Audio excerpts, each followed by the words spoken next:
Përshëndetje të nderuara zonja dhe zotri. Mirë se vini në edicionin më të ri të emisionit të shëndetësisë. Gjatë gjithë kohës kemi folur për shëndetin fizik, se si të kemi një jetë më të shëndetshme. Por megjithatë, duhet të kuptojmë që prioritet në shëndetin ton ka edhe shëndeti mendor. Pra, çfarë paraqet shëndeti mendor?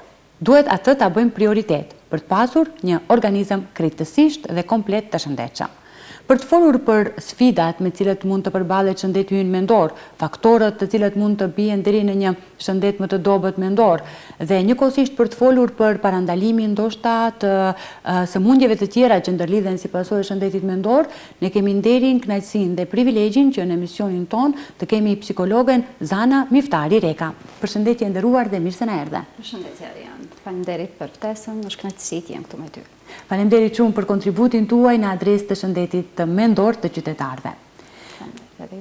Fillimisht të flasim pak për atë se çfarë paraqet shëndeti mendor, si përkufizohet ai dhe a duhet të jetë në radhë të parë njëjtë si shëndeti fizik.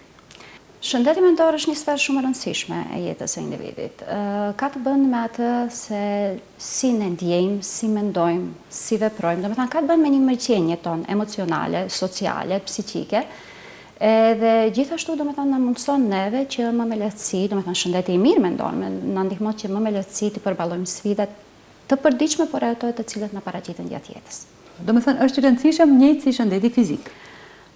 Këtu nuk mund të bëjmë krahasim, shëndeti fizik apo shëndeti mendor. Këto janë dy sfera gati se njëjtë të rëndësishme. Pse them gati se njëjtë të rëndësishme? Sepse komplet mirëqenia e njeriut nuk varet prej balansit balansi apo homostaza që vendosen ndërmjet këtyre dy sferave. Domethënë nuk thuhet kot se në trupin e shëndosh qëndron në një mendje e shëndosh. Edhe gjithashtu edhe mendja e shëndosh kujdeset për trupin që të ngelen i shëndosh. Prej asaj kemi edhe një argument edhe ekzistimin e smundjeve që janë psikosomatike, ku mundet domethënë gjendja psiqike të tregon nëpërmjet të trupit ton simptoma të ndryshëm që na tregon se nuk jemi mirë, domethënë në aspektin e shëndetit mendor. Prandaj që këto të dyjat janë shumë të ndërlidhura njëra me tjetrën dhe duhet që jepet e njëjta rëndësi. Megjithatë, cili është roli që ka psikologu në një shoqëri dhe si e percepton në fakt shoqëria jon të flasim punën e psikologut? Roli i psikologut është gjithashtu i rëndësishëm si çdo profesionist tjetër i shëndetit, qoftë i shëndetit mendor apo i shëndetit fizik. Po tash në shoqërinë tonë kjo normal pak edhe stigmatizohet, edhe pse kohën e fundit stigma fillon të zvoglohet, nuk është më edhe aq e dukshme, sepse me siguri jam edhe tu e pa që pas pandemisë Covid-19 kërkesa ndaj psikologëve është duke u rrit, edhe kjo është diçka për ta lavdruar, edhe është diçka për të thënë se ekzistimi i psikologëve edhe aktivizimi i tyre është shumë i rëndësishëm. A mendoni se ka, pra këtë që e përmendet ju pak më herët, a mendoni se ende ka stigma rreth vizitës tek psikologu? A ka mund të themi një ndryshim kohën e fundit në shoqëri apo nga ajo që ne si e trajtojmë shëndetin mendor krahasuar me të kaluarën? Sa i përket stigmës, atë thash që ka filluar kohën e fundit, domethënë të dita ditës të zvoglohet. Por nga një anë, ajo që e shohim domethënë shumica e psikologëve kur e diskutojmë mes veti në për tubime të ndryshme, e shohim se një problematik tjetër e cila shfaqet këtu është se shpesh psikologët apo profesionistët e ndryshëm të shëndetit mendor, të themi kështu, ndodhen një ngatres mes tyre, veçanërisht ndërmjet psikologëve edhe psikiatrëve. Domethënë shpesh ndodhen që neve na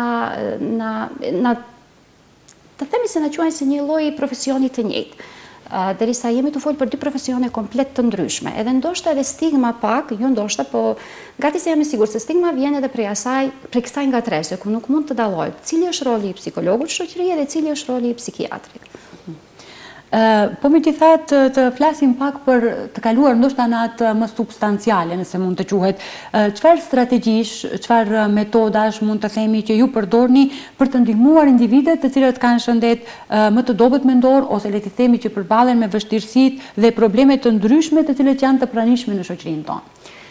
Sa i përket këtyre strategjive që ju i thuni, ne ju themi për ndryshe intervenime edhe mënyra se si ju ndihmojmë personave të cilët na referohen neve janë shumë individuale. Varet se çka i nevojitet. Domethënë, ajo që është substanciale është që ne ta ndjekim nevojën e personit, edhe ta shohim se çka atij i nevojitet në moment, si mund t'i ndihmojmë. Thjesht të jemi një vesh ndigjues, një të ofrojmë një përkrahje, një mbështetje, të cila do ta banë vetë personin që na referohet në jetë i sigurt. Po pikërisht ky është edhe roli që ka psikologu në shoqëri, këtë lloj mbështetje që duhet t'ju jepet njerëzve në përgjithësi. Mbështetja është me të vërtetë shumë e rëndësishme. Personat referohen te ne pikërisht prej mungesës së kësaj. Pa marrë parasysh se cilën fazë të jetës i ka ndodhur që të ekziston ajo mungesa e përkrahjes. Edhe nëpërmjet atij kontaktit i cili formohet ndërmjet psikologut edhe vetë personit i cili paraqitet, në atë mënyrë shihet se çka duhet t'i ofrohet atij personi. Të kalojmë pak të flasim në lidhje me natyrën e njerëzve, në fakt. Ka njerëz të cilët kanë një natyrë pak më të ndihshme, le të themi janë më të prekshëm, dhe realisht ato ndikojnë shumë emocionalisht, ndoshta nga rrethanat e jashtme. Pra, çfarë këto njerëz duhet të ndryshojnë në vete, sepse rrethanat e jashtme nuk mund të ndryshohen realisht? Çfarë duhet bëjnë që të mos preken për çdo gjë? Jo vetëm rrethanat e jashtme, po kur gjë nuk mund të ndryshojnë përveç vetes. Do të thënë, as persona tjerë, as rrethanat, as gjë tjetër përveç vetes, kur gjë nuk mund të ndryshojmë. Ashtu që na ngelën vetëm ajo pjesë, ta ndryshojmë veten. Si mund ta ndryshojmë veten? Sa i përket ndjeshmërisë. Posaçërisht e gjinia femrore. Vëret se ndjeshmëria është shumë më e theksuar. Në këtë aspekt, është shumë e rëndësishme vendosja e kufive. Jemi të folë për ato kufit personal, të cilët me të vërtet e mbrojnë edhe janë shumë të rëndësishme për mbrojtjen e shëndetit mendor. Pa kufi personal, ekzistenca e personit është shumë në pikpyetje. Pra, pikërisht bëhet fjalë edhe këtu për çështje individuale. Çdo gjë në lidhje me psikologjinë, edhe me ofrimin e ndihmës psikologjike, është shumë individuale. Pse? Se në çdo herë e vendojmë në pah atë se çka i nevojitet vetë personit. Edhe pa pa mos e vendos në pah, nevojën e personit, është rënd të krijohet ai kontakti, a veçanërisht të krijohet besimi që duhet patjetër të jetë aty prezent. Qoftë besimi i personit, ndaj terapistit apo ndaj psikologut, apo besimi në vetë procesin cilin ndodhet edhe krijohet në mes këtyre dy personave. Pikërisht Gjeza na më ka rastisur të lexoj në rrjetet sociale, sigurisht një thënie të një psikologu i cili thoshte që tek ne nuk vinë ata të cilët e shkaktojnë ndoshta dëmtimin e shëndetit mendor, por vinë viktimat e pikërisht bullizimit ose le të themi dëmtimit të shëndetit mendor. Realisht duhet ndryshohet ky fakt, duhet të shkojnë në psikolog ata të cilët shkaktojnë problemet tek njerëzit e tjerë në shëndetin mendor. Këtu është ajo në pika kyçe, po them. Tha e duhet të shkojnë. Po puna është se te psikologu mund të vihet vetëm me dëshirë. Asesi, me një mënyrë duhet, po dua. Për të ardhur te psikologu edhe për të pas një lloj suksesi prej asaj ardhje edhe prej atyre vizitave, qoftë psikologjike, qoftë psikoterapeutike, çfarëdo që qoftë këshillim apo qoftë psikoterapi, aty patjetër të ekziston dëshira për ndryshim. Pa dëshirë për ndryshim nuk ka mundësi që të paraqitet vetë ndryshimi. Megjithatë, ne shpesh na ka rastisur për emisionet të tjera të aspektit mjekësor të flasim për faktorët të cilët ndikojnë në shëndetin fizik, pra që bëjnë dëmtimin ose shprishjen e shëndetit fizik. Cilët janë faktorët që mund ndikojnë në shëndetin mendor? Më herët e cekëm atletshmërinë ndërmjet shëndetit fizik edhe shëndetit mendor. Edhe tham se këto të dyja sfera janë po njëjtë gati si të rëndësishme, po atë që them për të pas shëndet mendor të mirë, për që jena i duhur. Tjetë, t'jemi të shëndoshëm, mendërisht të themi, duhet pikë pari të kujdesemi edhe për shëndetin fizik. Se realisht, nëse e marrim për shembull teoretician të tregojnë se prej nevojave esenciale të njeriut janë ato nevojat fiziologjike, edhe prandaj duhet para të kujdesemi për shëndetin tonë. E dyta që e ceka edhe më herët, duhet vendosim kufi. Vendosja e kufive, t'i japim përparësi vetes. Kjo nuk është një lloj egoizmi, nuk jam të e folë në atë aspekt, jam të thanë thjesht se t'i japim përparësi vetes, ashtu që të them, okej, unë jam mirë, edhe derisa jam unë mirë, atëherës mund të kujdesem edhe për tjetrin. Po, kur jam unë në gjendje të dobët, atëherë nuk mundem edhe tjetrit t'i ofroj diçka e cila do t'jetë, e dobishme për të. Të flasim pak edhe për një tjetër tematik, që besoj është shumë e rëndësishme. Shpesh i përmendim traumat e fëmirisë. A mund të ndikojnë traumat e fëmirisë në gjendjen mendore ose shëndetin mendor të njerëzve në të ardhmen? Shifarian, fëmiria vetë si fazë zhvillimore është një ndër fazat më të rëndësishme, e cila ndikon në të gjitha fazat tjera që vijojnë. Veçanërisht kur flitet, domethënë, për sfida të rënda, për vështirësi, për trauma, definitivisht ndikojnë. Edhe zakonisht kur jemi në punë me persona të cilat paraqiten tek ne, atëherë se shohim se çdo gjë, kudo që shkojmë ne kthehemi te fëmijëria. Edhe krejt kanë nga një fëmijë të mbrëmshëm, ne themi, një fëmijë të mbrëmshëm, me të cilën duhet punohet, të cili duhet vlerësohet, i cili duhet të pranohet, edhe çifet se çka i ka munguar atij fëmijë. A ka ndikim? Po. Nëse do ishte kjo ajo që kërkoni, po. Definitivisht ka ndikim, edhe atë ndikim shumë të madh, edhe ndikim shumë afatgjat, nëse nuk trajtohen ato traumat të cilat personi ka kaluar gjatë fazës së fëmijërisë. Do të thënë edhe në të ardhmen mund të ndikojnë pikërisht ato trauma. Andaj duhet një kujdes pak më i veçantë tek fëmijët, besoj, sepse fëmijët kanë prindërimi thuhet se është një profesion i cili para ushtrohet pastaj mësohet. Po fëmijët ata që kërkojnë prej prindërve është shumë modeste, të themi. E kërkojnë prezencën e atyre, edhe e kërkojnë përkrahjen e atyre. Tash mund të vinë sfida të ndryshme, mund të vinë vështirësi të ndryshme, po çdo gjë më them ka zgjidhje, edhe mund shihet se si mund zgjidhet ajo që ka ndodhur vite më herët. Përmendëm sfidat. Cilat janë sfidat me të cilat ju si psikolog në shoqëri përballeni? Mendoj se çdo psikolog që do vinte këtu do të jepte një përgjigje të ndryshme. Varet me çfarë, ne themi me çfarë target grupi është të punu. Po që personalisht për zanën, sfida ka qenë ndoshta mentaliteti më tepër. Veçanërisht kur punohet për personat, domethënë e gjinjisë femërore, të cilat paraqiten. Pse them mentalitete, se pikërisht ky mentalitet nuk i jep mundësi personit që të formon kufi personale dhe të jep përparësi vetes, se nuk është e pëlqyeshme në mentalitetin tonë që të jepet përparësi vetes. Çdo herë të jesh në dispozicion për të tjerët. Ky dispozicion që ti çdo herë në dispozicion për të tjerët, na bën që ta harxojmë veten. Edhe kur harxoj veten, atëherë është normal që kjo menjëherë reflektohet ke shëndeti mendor. Përveç këtyre që përmendëm më lart, ne shumë shpesh edhe në emisionet e shëndetësisë përmendim çështjen e stresit si një ndër faktorët që është në listën e shkaktimit të sëmundjeve të ndryshme. Çfarë në fakt paraqet stresi dhe kush e shkakton ata? Kush mund ta shkaktojë ata? Keq kuptimi i stresit. Stresi çdo herë keq kuptohet. Fatkeqësisht, kërkush nuk don stres. Pse nuk duam stres? Duam të jemi në një comfort zone, në një zonë të sigurisë, të jemi të qetë, mos mendojmë shumë, mos lodhemi shumë, domethënë çdo gjë na shkon ashtu si një vije drejt, po jeta nuk është vije drejt, është përplot ulje dhe ngritje, ndonjëherë më rënd, ndonjëherë më lehtë, po është njëjtë si ritmi i zemrës. Vetë ritmi i zemrës na tregon se jeta një vije drejt nuk është jetë. Edhe jeta pa stres nuk mund të jetë. Nuk mund të quhet jetë, sepse pse them se keq kuptohet stresi, sepse stresi nuk është çdo herë i keq. Edhe kemi dy lloj stresi, kemi atë eustresi, i cili është stresi i mirë, edhe distresin, i cili është stresi që na bën dëm. Eustresi thjesht do të ishte një shembull, për shembull, të them kështu, stresi para provimeve. Pa mos e pas atë stres, ne nuk përgatitemi për provime. Na duhet.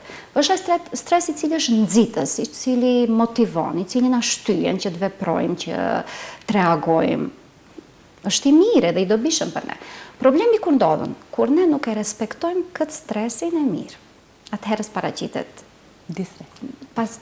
Pikërisht, jo çdo herë, po në shumicën e rasteve distresi është pasojë, apo stresi negativ është pasojë e asaj kur ne për shembull ta marrim se ndodhen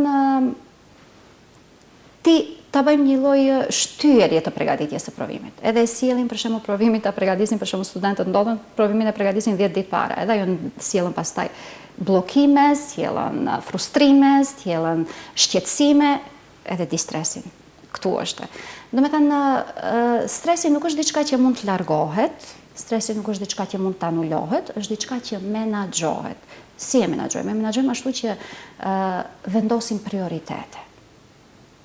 Zakonisht njeriu pa orar e ka çdo herë jetën e rëndë. Orari është aty, kur them orar, kjo bukfalisht ndoshta mund të tingëllon pak si me qenë, domethënë në atë fazën e fëmijërisë, po orari çdo herë ka qenë diçka që e rregullon jetën.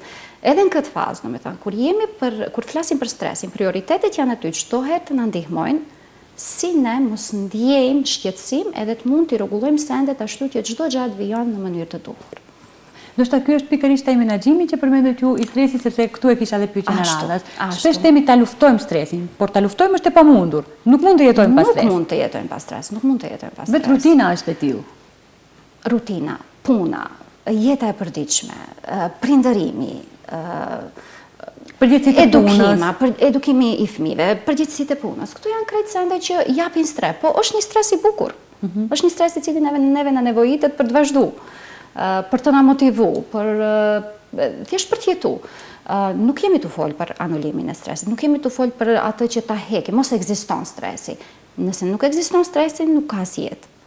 Stresi është pjesë e jetës, menaxhimi i stresit, po, është diçka që mësohet, edhe është diçka që trajnohet thjesht, edhe çdo gjë bëhet e mundshme.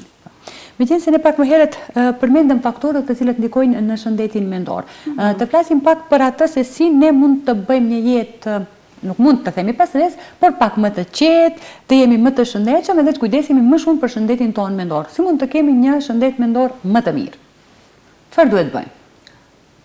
Ndoshta do jem pak edhe e përsëritshme këtu e thënë, edhe nuk e di se si do të kuptohet kjo kur them jepni pak përparësi vetes. Kur themi jepi përparësi vetes, është shife se çka është ajo që ti mund të kontrollosh jetën tënde, çka është ajo thjesht që nuk është në dorën tënde. Ne në profesion themi çka është ajo që mund ta mbajsh në dorë dhe çka është ajo që thjesht duhet ta lëshosh. Do të thënë, thjesht unë them se për ta ruajtur shëndetin mendor, duhet të ekzistojnë pikërisht ato kufit ku unë e mbroj veten, ku unë e kam atë hapësirën time, ku në atë hapësiri jap përparësi vetes, e plotësoj veten edhe pastaj jam e gatshme të dal prej asaj hapësire edhe të vazhdoj të merrem me tjerit. Por çdo herë atë derë të asaj hapësire ta kem hapur vetëm unë. Edhe kjo është diçka që me të vërtetë i nevojitet personit veçanërisht në këtë jetë dinamike ku ndodhemi tash. Të flasim vetëm shkurt për përditshmërinë ose përvojat e juaja. Ka pasur njerëz apo klientë të cilët vinë të bëjnë seanca tek ju si pasojë e stresit, apo ka çrregullime të tjera të cilat mund të vinë të kërkojnë ndihmë psikologjike? Stresi nuk mund të jetë ndoshta një ndër arsyet pse të vijë një klient tek ju. Nuk duhet ndonjë arsye e madhe për të ardhur personi tek psikolog. Për të paraqitur për të ardhur domethënë në seanca psikologjike apo psikoterapeutike. Duhet thjesht dëshira për ta pa veten. Kjo tingëllon shumë e lehtë, ama definitivisht është shumë e rëndë. Veçanërisht në mentalitetin tonë ku ne shumë pak e shohim veten. Veten e kemi për herë në radhë të dytë, në radhë të fundit ndoshta. Ne jemi çdo herë diku mbrapa. Të gjithë qerit janë para. Domethënë për të ardhur te psikologu nuk ka nevojë tek ne, meqenëse jemi një profesion të cilën na shohin si profesion i ri, meqenëse ekzistojmë moti kohë. Për të ardhur te psikologu nuk ka nevojë njeriu të ketë ndonjë shqetësim të madh. Po meqenëse paraqiten tek ne me shqetësime të mëdha, ai spektri i shqetësimeve është i lloj-llojshëm, ashtu që qoftë stresi, qoftë ankthi, qoftë ataku i panikut, qoftë depresioni, qoftë domethënë të gjitha ato sende që i ndigjonin në përditshmëri, po janë prezente edhe mundohemi të jemi aty sa mundemi për personat e cilët na paraqiten. Megjithatë, çfarë duhet bërë për të pasur një shëndet më të mirë mendor, le të themi?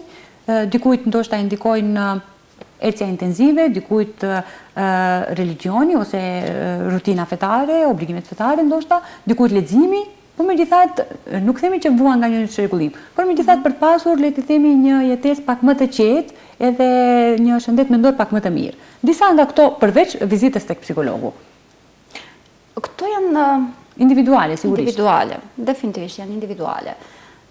Dikush i preferon rritet fetare, dikush i preferon sportin, dikush i preferon gjitha këto. Domethënë kjo është shumë individuale dhe ka të bënë me vetë individin i cili e gjen veten në ato sfera, edhe nëse i ndihmon, pse jo. Kjo është ajo ta prioritizojsh veten. Ashtu që nëse i ndihmojnë, çdo kush duhet ta shohë se çka është ajo që i ndihmon atij për të tejkaluar më mirë sfidat e jetës edhe më lehtë. Dhe definitivisht lidhet edhe me shëndetin fizik. Pra, konkretisht shëndeti mendor shkon paralel. Këto të dyja shkojnë bashkë. Domethënë këto dyja nuk mund t'i ndajmë. Jemi një trup. Trupi jonë është shumë pak i japin vëmendje, janë shumë pak vëmendje, më është një instrument shumë i rëndësishëm për ne, shumë i rëndësishëm, ku pa atë ne nuk mund të funksionojmë, na ndihmon të veprojmë, na ndihmon të jemi aktiv, do të thënë, a ne shumë pak vëmendje i japim. Kjo është ajo ku ftohemi për herë që të japim vëmendje trupit tonë, edhe në këtë mënyrë do të kujdesemi edhe për shëndetin tonë mendor. Njëkohësisht, do të thënë, kur kujdesemi është e bukura e kësaj, është se kujdesemi për njërin, me automatizëm jemi duke kujdes edhe për tjetrin. Unë ju falenderoj shumë që ndahet sot nga dita juaj për të na nderuar me pjesëmarrjen tuaj në emision. Sigurisht që për të folur për shëndetin mendor ka shumë tema dhe është një temë goxha e gjerë, por ne u munduam që kësaj radhe në pika të shkurta të shohim se çfarë në fakt paraqet shëndeti mendor dhe cilët faktorë mund të ndikojnë në këtë shëndet. Faleminderit që ishi pjesë e emisionit tonë. Faleminderit edhe juve për ftesën, ishte kënaqësi. Të nderuar shikues, ishte edhe ky materiali i përgatitur. Në fakt në këtë emision kemi folur konkretisht për shëndetin mendor dhe si të kujdesemi për të pasur një jetesë më të mirë të shëndetshme, si në aspektin fizik, ashtu edhe në aspektin mendor. Unë uroj që këshillat dhe porositë e profesionistëve të ftuar në studion tonë t'i keni parasysh për të pasur një jetesë të shëndetshme. Faleminderit për vëmendjen tuaj. Bashkë shihemi javën e ardhshme. Deri atëherë, mbeqim me shumë shëndet. Mirupafshim.